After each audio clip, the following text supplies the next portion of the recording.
Hey, it's Rebecca. Welcome to the Brainy Blonde podcast. If you have met anyone who's faced cancer, I bet you'll notice that they've had a transformative experience, that they probably see the world in a different way than they did before. I know I did. Anyone who knows me or has known me for any length of time knows me as a control freak. One of the gifts of cancer is to really know that you can't control everything. I have learned that it's so important to control the things that you can and let go of the rest. And there's such a gift and such peace in that knowledge. Today's podcast, it's going to illustrate both of those things. On the one hand, if you know my story, you know that my mom was diagnosed with glioblastoma 15 years before I was. So when I was diagnosed, for better or for worse, I had a head start. I was ready to go.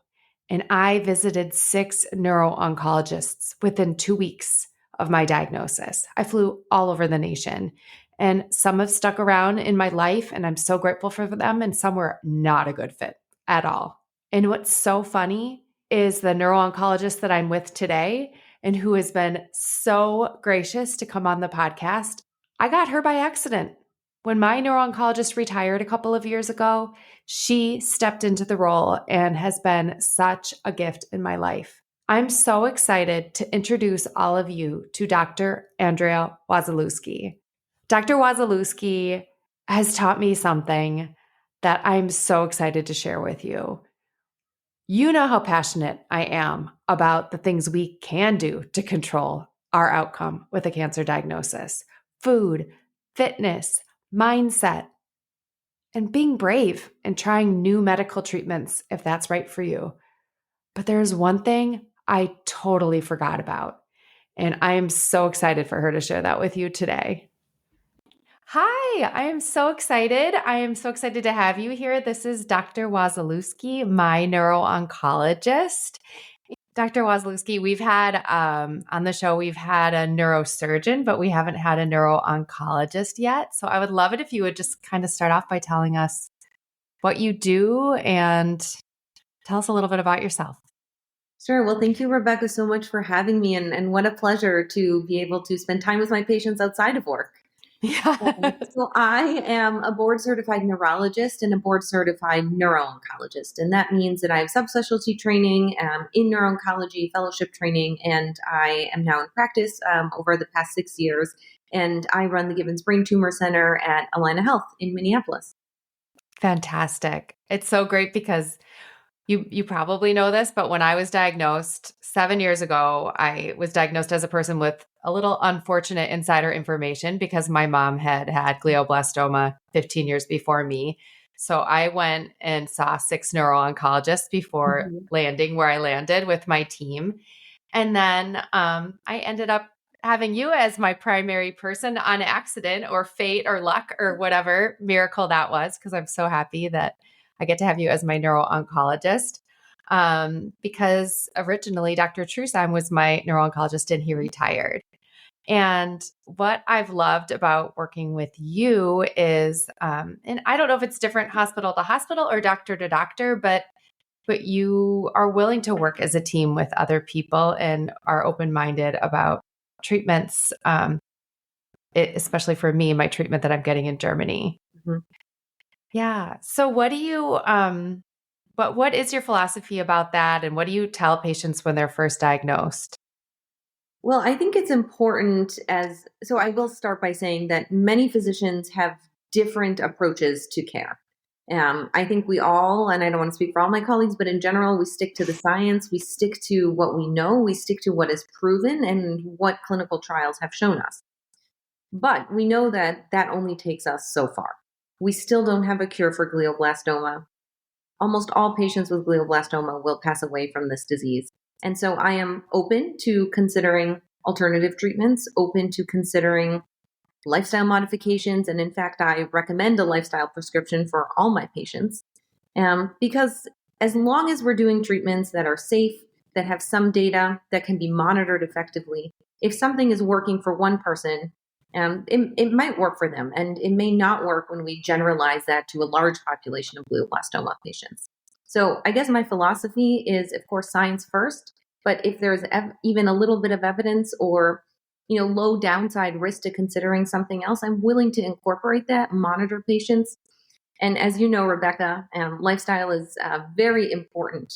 And I think, in fact, it carries just as much weight as much of the scientific, clinical, medical treatments that we provide. I love that so much because I feel like when you get this diagnosis, it's terrifying and it's also takes away a lot of your autonomy and it's really nice to be given an opportunity to do something, to have some control, to take something into your own hands and feel like you're doing something to contribute to the success or saving your own life. So, what is it that would you say that you talk about lifestyle with your patients? What are some of the things that you tell them? Well, when we think about lifestyle, I think about a couple of different pillars. So we think about sleep and sleep hygiene, nutrition, um, physical activity, mental well-being, and that could be a variety of things from mood to social connection. All of these different pillars are really important, and they're all affected by the disease process, by the psychological and social impact the disease have on you, by the treatments themselves. And so if we can work to optimize each of those areas, most people feel better. And Yeah. in fact, they often do better. They're able to tolerate treatment better. They're able to be more active and engaged in their lives despite treatment. And so I think that's just as important and just as critical as chemotherapy, radiation, all our other treatments. Well, I wholeheartedly agree with that. And I always think about fitness and food and mindset, but I think I often forget about sleep. I'm a lucky person who sleeps very well, but not even every one of my kiddos is a great sleeper. So that makes so much sense. Of course, if you're not sleeping well, it affects your mood, it affects your body's ability to heal, your immune system, everything. I would say that out of all the pillars I just mentioned, sleep is, I consider, the most critical because Okay. if we are not well rested, everything else falls to the wayside. And think about a night where you've gotten a poor night's sleep. You're not as Yeah. energetic. You might skip your workout. You're more likely to snack or pick up less healthy options. Your temper might not be as good. You're less engaged with friends and family. On top of that, sleep has some really important scientific and biologic functions. While we sleep is when our immune system clears out junk from our brain. It's where our bodies rest, recover, and repair. And when we're under treatment, particularly when we're actively under treatment, there is so much stress that's happening to the body. Our bodies and our brains are going through so much that we really need that good quality sleep. Yeah, that makes so much sense. It's crazy, but I don't think I've ever heard anybody talk about sleep before. And I remember early on those first weeks when I was on the steroids, so when I was on Mhm. dexamethasone, that was the embarrassingly, or I have so much gratitude because that was the first time I did not sleep in my life, and I just felt that panic. And so, um, that's really important. And it's so common sense, but just something I hadn't really thought about before. And you make a great point is that many patients who are undergoing treatment for brain cancer will be on steroids at some point. They're a necessary evil in terms of managing brain swelling, but they come with lots of side effects. And increased awareness, increased alertness, and decreased sleep is one of the main side effects. And it can be very, very challenging. And many patients need to stay on steroids for prolonged periods of time. Sometimes Right. it's just after surgery for a week or two, but sometimes patients are on steroids for much longer. And how do we get that quality sleep knowing that we're giving medications that already impair that? Or how do we make sure you're getting enough sleep so that you can be functional enough to get to your treatment or so that your quality of life is maintained?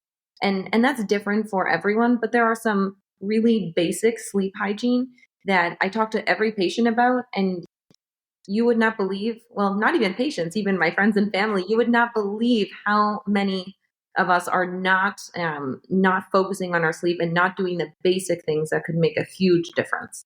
Okay, you have to just tell me what they are. I want to know. So generally having a consistent bedtime and waking time. So many of my patients stay awake through the night. Or even my friends, even my husband, sometimes, Yeah. you're waking up at different times. The alarm is off. It's hard to get up in the mornings. You sleep in on the weekends. our brains love consistency and predictability. So generally picking a relatively stable bedtime and waking time can be very, very helpful. Makes sense. Number 2, telling our brains and getting our brains ready to sleep. And that means sending our brains signals that it's time to wind down. There's a variety of different ways to do this. The biggest and easiest thing is getting off your screens at least an hour before bed. I think we've all heard of blue light and how blue light isn't great for us. It's great for us during the day. During the day, that blue light activates the photoreceptors in our eyes, in our brain, and it says, it's daytime, stay awake, be alert. That's great. At nighttime, you do not want that. You want your brain to say, you know what, I'm not getting a lot of light. It's time to wind down. I'm getting ready for sleep. Mm-hmm. And we just shoot ourselves in the foot all the time with this, with our computers and our tablets and our phones.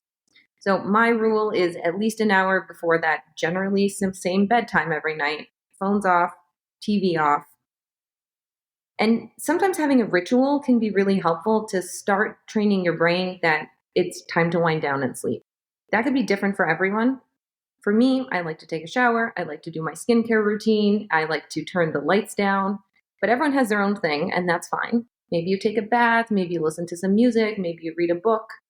But having a similar routine that you do every night also helps your brain predict that it's time for sleep. Yeah. I mean, you think about it, as a mom, when I had a baby, that's what we did. You had your little lavender bath, you did your things to try to get that. I mean, of course, it's just natural that you'd want to have that. I'm not great about the not having the phone before bed. I turn it all the way to the darkest, but I have to do my Wordle and all my little word nerd stuff. Then I get tired and I go to sleep. But I'm a lucky exception, I think, and certainly do better when I read a book before bed. What about kind of more extreme things that people do, diets? What do you think about those? Ketogenic diet or entirely plant-based diet? Are you letting the patient sort of decide? Do you have strong opinions about that? So we don't have a lot of great dietary studies in glioblastoma. Those kinds of studies are challenging to do.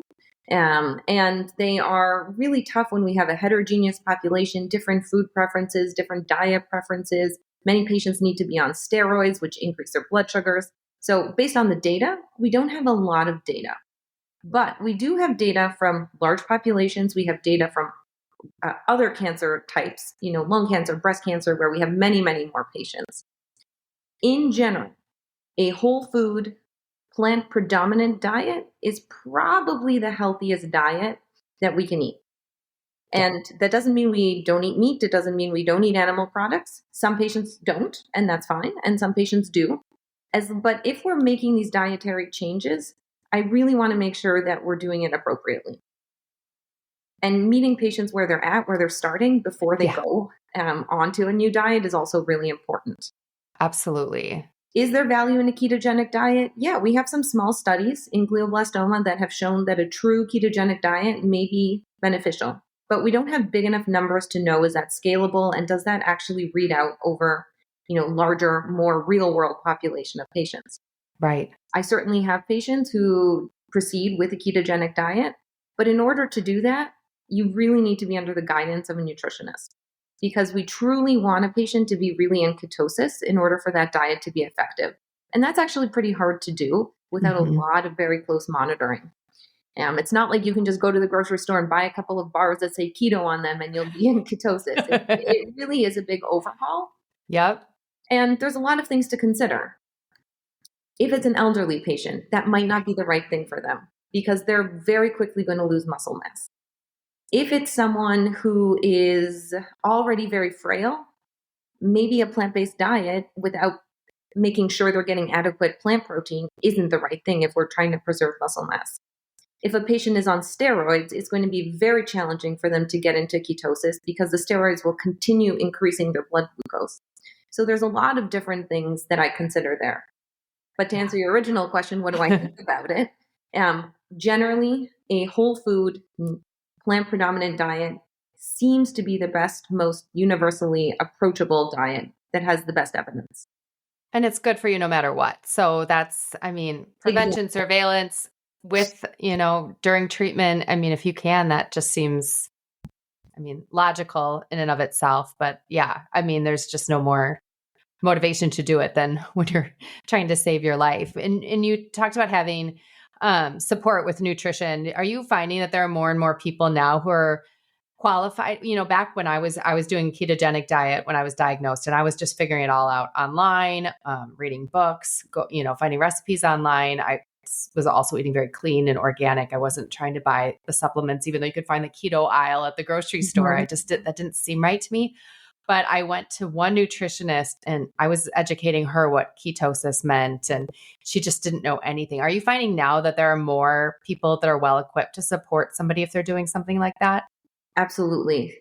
Even within our own institution, we have several nutritionists who specifically focus on patients with cancer. The ketogenic diet itself is now a validated clinical diet for patients with certain kinds of epilepsy. And so there are more and more providers who are comfortable with this, know how to safely advise patients on a ketogenic diet. But this is not something that I tell you that most physicians, if any physicians, have a lot of training in. And so I really do what I know is not what I learned in medical school, and it's not what I learned in even my training, is what I've learned through the real world, through research, working with patients and nutritionists. And at the end of the day, I'm still not an expert in that. And so I do rely very much on our registered dietitians and our nutritionist colleagues to help guide patients through that. Well, and it's so great that you've wanted to do that, that you've wanted to seek that out for your own benefit, for your patient's benefit. It's so important. I mean, I just happen to have a lot of physicians as friends, and they will tell me that they had maybe 1 credit hour of nutrition in all of their medical training. I mean, was not a thing. I think now it's becoming more prevalent, but I appreciate that you seek that out yourself, because I mean, there's so many different studies out there about the metabolic nature of cancer that, Yes. It's the only way to move the needle forward. What do you think about, I don't know if this is a touchy question, so you just tell me, but I'm on like a Facebook group with 25,000 caregivers and patients, people all over the world, trying to battle glioblastoma. And there's all kinds of stuff out there that people are trying. And zero judgment. I mean, I know back when my mom had glioblastoma, it was like before the internet was really a thing. I mean, it was like dial-up AOL. So we had it was a dearth of information. But now we have this overabundance of information in harmful ways sometimes. I was just talking about that show on Netflix. I don't know if you've seen it, that apple cider vinegar with the woman who faked glioblastoma. I mean, it's just like heart-wrenching, and just the impact that had on people not doing chemotherapy and not doing the treatments available to them. So it's like now we have this overabundance of information, but it's not monitored by anyone. And so, I mean, there are things that people are talking about, like ivermectin, metformin, they're like off-label drugs. And then there are things like oxygen therapy and vitamin C infusions, and people are talking about THC and CBD. I mean, what is, in general or specifically, do you think about those?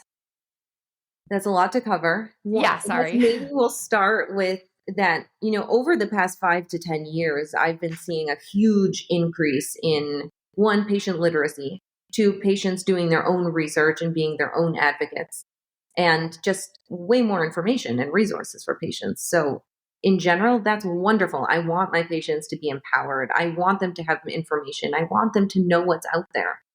But it can be challenging when you're not a medical person to sift through what you're hearing and understand what is legitimate, what has data, what is potentially dangerous, and what is actually really unsafe. And I have probably heard and seen it all, and I think my colleagues would agree. And I don't blame patients. You get this diagnosis and your life is shattered and your life completely changes, and you are looking for anything. And when the best that we can give you is not a cure, and for most patients, 1.5 to 2 years of survival, that's unacceptable for many patients, and they do go looking for other things. It's really important for me. The number 1 rule that we follow as physicians is to first do no harm. I always tell my patients, please bring things to me. If you're thinking about starting something, if it's a supplement, an off-label medication, you want to go to a clinic somewhere, let's just talk about it first. Because at the end of the day, I don't want you to do any harm to yourself. We don't want to induce harm. Or potentially, cause a problem that could delay the treatment that is studied and proven. Yeah. So that's the first thing. The second is, well, what is the treatment and what evidence exists? And what I am seeing a lot of is that there is one study in a mouse or in a preclinical model that has not been translated to humans yet. And we take it and run with it. And now we're taking medications that we don't really know the interactions. We don't know the effects. We don't actually know if it's effective, and they could cause other issues. So are there some things that are fine? Yeah, generally. Most, vitamins, those kinds of things, pretty reasonable. Of course, sometimes we don't want it. Sometimes they could be dangerous or ineffective. For example, if we use high doses of vitamins or antioxidants during radiation, Right. we can actually limit the effects of radiation. Yeah. So some of these things are possible. We could possibly use them. Sometimes they're not safe at all or not recommended. Sometimes they're appropriate at certain times or at certain dosages. But I just had a full clinic day yesterday, and I had 3 or 4 patients bring me a variety of different off-label or homeopathic regimens to consider. This is what I love about you. And I have to tell you this. It's when I was first diagnosed and meeting with neurooncologists, I was told, we will not treat you if you do that. There was a point at which I made a pretty huge decision for my own personal care and hid it from my team for years.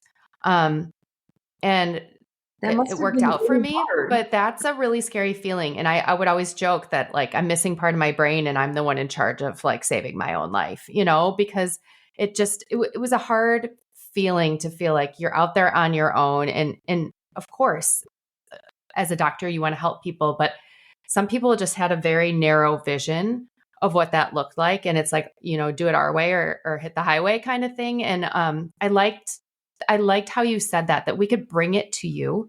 You would help analyze it and say, this is why I don't think it's a great idea, or this is why it's dangerous, or there's just nothing out there about it. But I don't feel afraid to bring things to you. And that's super helpful. And I think that's really important to create that degree of trust.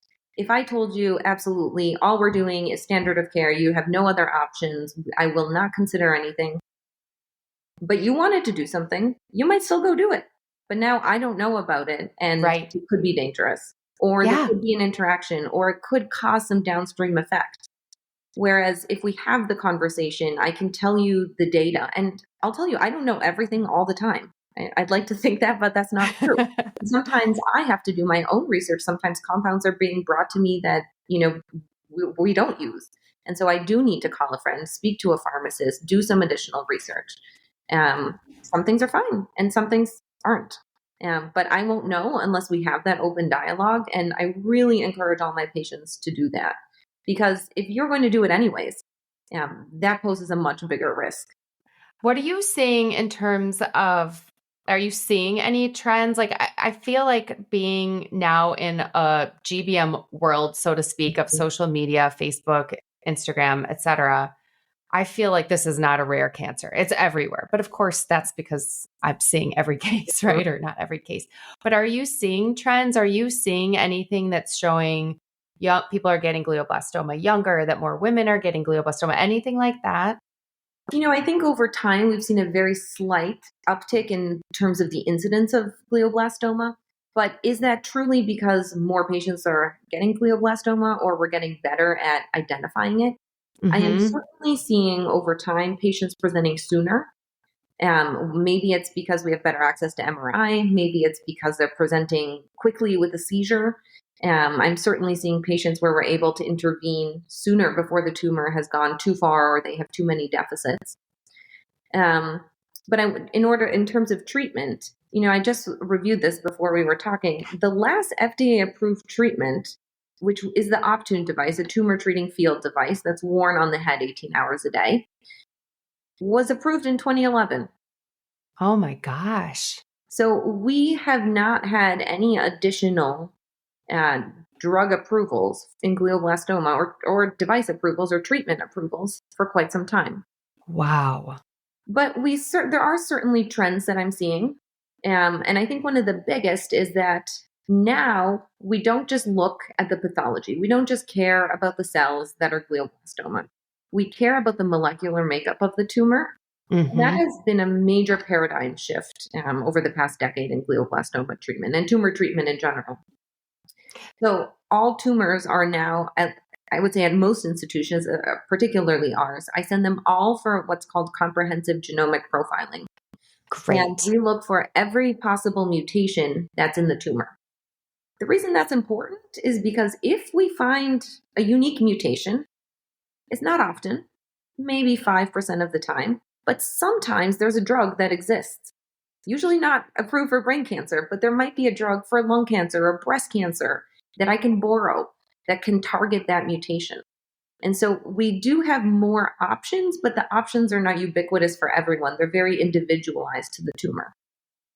Yeah, that's where it gets tricky. It's just not a one size fits all. And even Dr. Saskia Biskup in Germany, where I get my vaccine, and I'm always, she's like, all of you are so smart. I hope I'm doing it justice when I say, but she's like, glioblastoma shouldn't be one thing. These tumors are not the same across the board. It's just really hard to treat it as if it's one thing for everybody. It's very individualized, and I think that's what I hear you saying. The mutations are different in every single glioblastoma patient. Yes, I think we're learning that these tumors are very heterogeneous. That yes, while under the microscope, the cells look the same, the molecular basis of these tumors, how they become what they are, is very different. Now, and what that means is that the treatment that might work for you may be different than the treatment that might work for my next patient. Right. The beginning phases of treatment, we still know maximal surgical resection, meaning taking out as much of the tumor as were safely possible to do in the beginning, radiation, and temozolomide, in addition to the tumor treating fields. That's the best data we have for survival. It's harder to do studies on these very individualized mutations.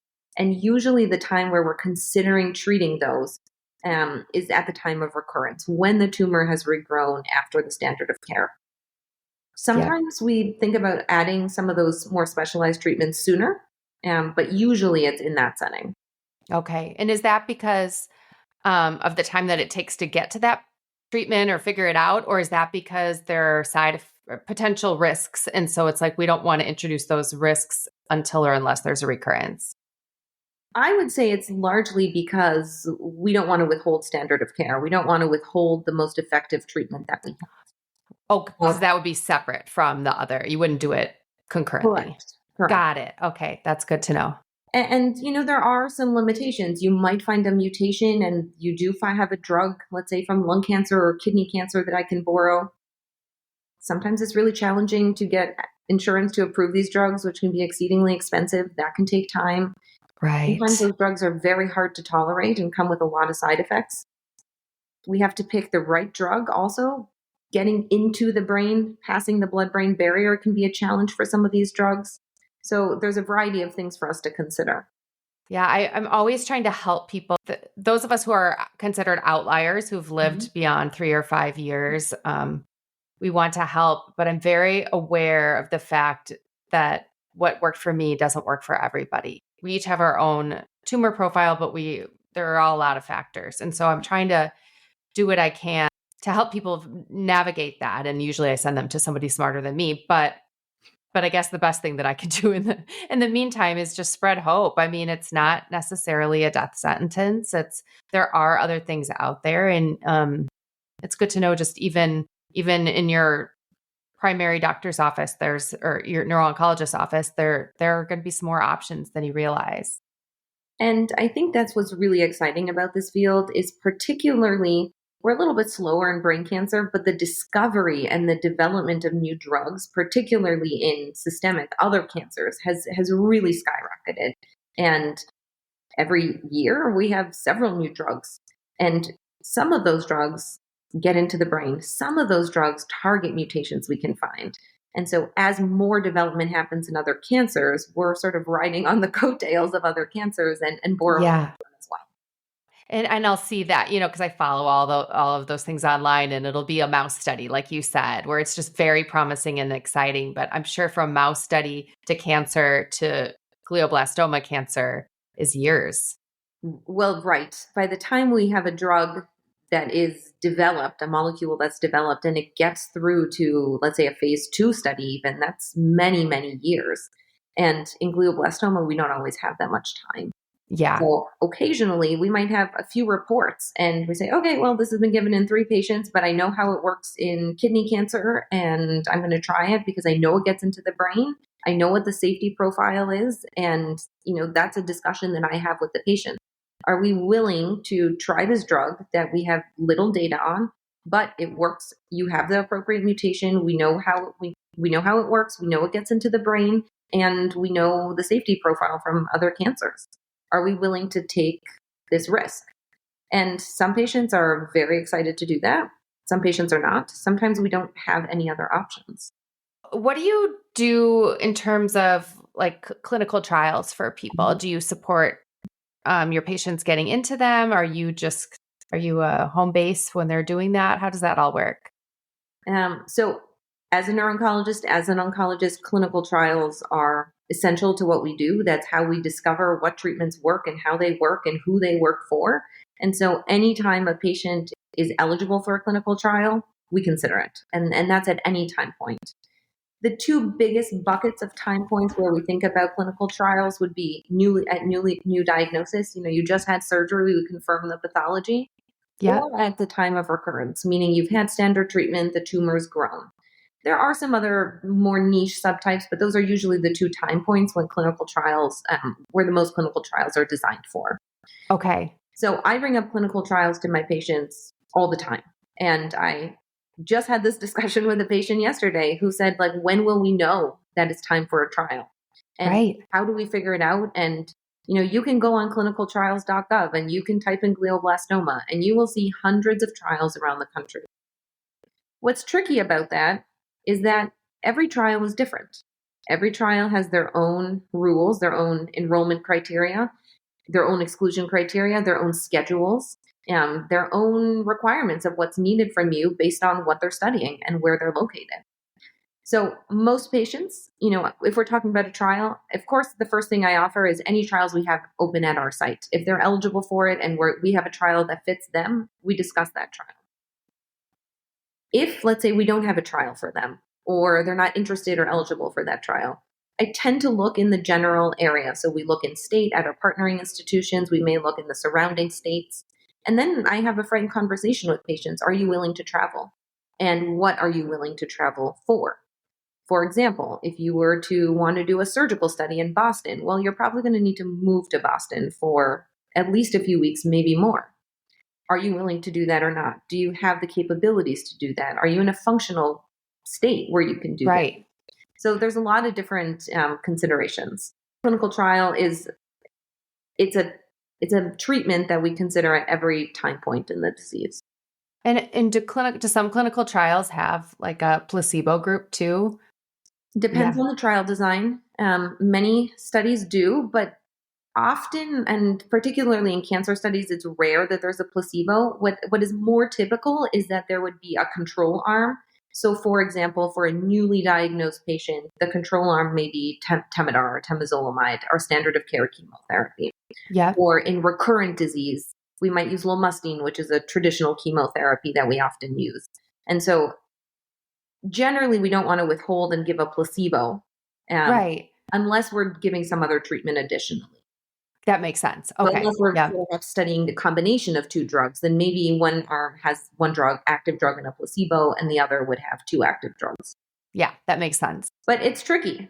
It is tricky, and it can be very overwhelming, particularly for patients when they understanding what is required of you. Even for some of the trials we have at our site, patients need to come in for infusions twice a week. They're there for 3-4 hours. That's a time commitment. It might be a financial commitment if someone needs to take off work. If you've had seizures and you can't drive, how are you going to get to the clinic? Right. There are a lot of considerations. I think back to how lucky I was that people drove me every day for 6 weeks. And, just it's a lot to ask. And especially if you're considering leaving your family and moving somewhere for a period of time and you already don't know what's going to happen in your life. There's just so many different factors. I just kind of love to know, like, how you got into this and why you decided to do this as your career. The first brain tumor patient that I cared for, I was a medical student and I was rotating with one of my mentors who was a neurooncologist. And we went to see one of his patients who was admitted in the hospital with a recurrence of an astrocytoma. Okay. She was a lovely young lady in her 30s, had a young child, and, was going in for her second craniotomy. And the way that connection was between the physician and the patient, the amount of trust that I saw there, the camaraderie, the hope that was built despite the harrowing disease, it was like a light just went off, and I thought, this is exactly what I want to do. I was going to be a neurologist, but in the ability to be a neurologist and an oncologist, but more importantly, the patient connection. Like, I know so much about my patients. I know where they go on vacation. I know where their children got married. I know the names of their partners and their dogs. And that's really valuable. And you just don't get that in the same way, if you're treating neuropathy or migraine. So for me, it's really the ability to connect with my patients. And that's the very best part of my job, even though sometimes it can be very challenging and certainly sad and hard at times. Yeah, it's such a vulnerable time of life, but it's, I always say that, I would never go back to the time before cancer, which sounds crazy, but I live so differently now and so much more present, and I'm so much more in love with my life. And I imagine, and just from the conversations I've had with people that feel the same way, that connecting with people in that state it must be really rewarding. It's a huge privilege to essentially meet patients on the worst day of their life, which is when I tell them they have an incurable brain cancer, and I get to walk that journey with them. And I don't know if there's a more privileged thing that you could do. And so to be able to not just know them and connect with them and, in many cases lose them, but to be part of that journey, however that journey plays out, is very special. And I leave work every day being so grateful for what I do. Gives you a lot of perspective for your own life, for sure. Yeah. And of course, it's not just me. It's not just us, the physicians. We work with teams of nurses and nurse practitioners and so many others that are so critical in the care of these patients and of patients. But yeah, it's a very privileged and special place to be. And it's the best part of my day. And, it's not fair, but everyone who gets glioblastoma is just a lovely, wonderful person. I don't know why that is. And my colleagues and I have talked about this, but, really nasty people don't get brain tumors, but lovely people do. But it, makes caring for patients that much more rewarding and that much more special, just knowing how wonderful these people are. And, you see that it doesn't matter who you are, how much money you have, where you came from. This disease can affect anyone at any time. And it is an equalizer in that sense. And everyone's coming to you from a different place, but wanting the same thing. I love that. That's so beautiful. And I knew when I accidentally got you as my neurooncologist how lucky I was, and now I can see it in a more clear way. And I'm just so grateful to you. I really want to be a resource for people. I want to connect. I am so grateful. The good part of having gone through this as a caregiver for my mom is I really had a leg up when I was diagnosed. And so many people hear the word glioblastoma for the first time when they're literally at a point of trying to save their life from this scary disease. And so, I had a heads up on that, and I've made some really good connections, and I really want to make sure that I connect all the people who've reached out to me with the best resources that I can. Obviously hope, obviously good messaging, but if there's anything I'm missing that you want to say, I want to make sure I get it out there. Well, I think I would just say that if you're not sure, if you're not comfortable with the care you're receiving, always get a second opinion. I encourage that. In fact, I love when my patients get a second opinion, because you can meet someone else who may echo what I say, and that's great. And if they have a different opinion, that's great too. Yeah. I always say that neurooncology is, 80% science, but 20% art, or maybe 50-50, particularly, at some points. And so you can meet 5 or 10 different neurooncologists and get 10 different opinions. So never feel like if you're in one place and you're not hearing what you want to hear, or you don't feel like you have options or resources, or you're not being listened to, that seeking another opinion is not wrong. Um, Yeah. and That's so good. and if you're not sure about something, if you have questions, if you're interested in things that your physician isn't talking to you about, ask them, bring it to them. They may know more than you think. And if not, if they're a good physician, they'll look into it and get back to you with some answers. Yeah. That is so true. And I think all of the best neuro-oncologists say the same thing. Like, they're not afraid of second opinions. Please go out, and I feel that in my work. I mean, we all do better when we all collaborate with each other and share information. No one's going to know everything. And of course you need to feel seen and heard and comfortable when you're seeing somebody and when you're in this time of your life. So, thank you. Well, thank you so much. This is really a treat and a huge privilege. And to be able to connect with you outside of the office is special. Here at the Brainy Blonde podcast, I am on a mission to help you. If you or someone you know has been diagnosed with glioblastoma, there is hope. There are resources. I have been so lucky to be connected with some of the top experts in the world, and I want to make sure I connect you with the same resources I've been so privileged to receive. Today's podcast, we talked about a lot of things. One of them was that we can feel empowered. We can change our outcome. If you are seeing a neuro-oncologist and you don't feel like they're giving you hope, you don't feel like they're giving you support, please get a second opinion. Please reach out. Please know there are better options out there for you. And know that I'm thinking about you. I've been there. I've been in the shoes of a caregiver. I've been in the shoes of a patient. I just want to change this for all of us in any way that I can. I love you guys.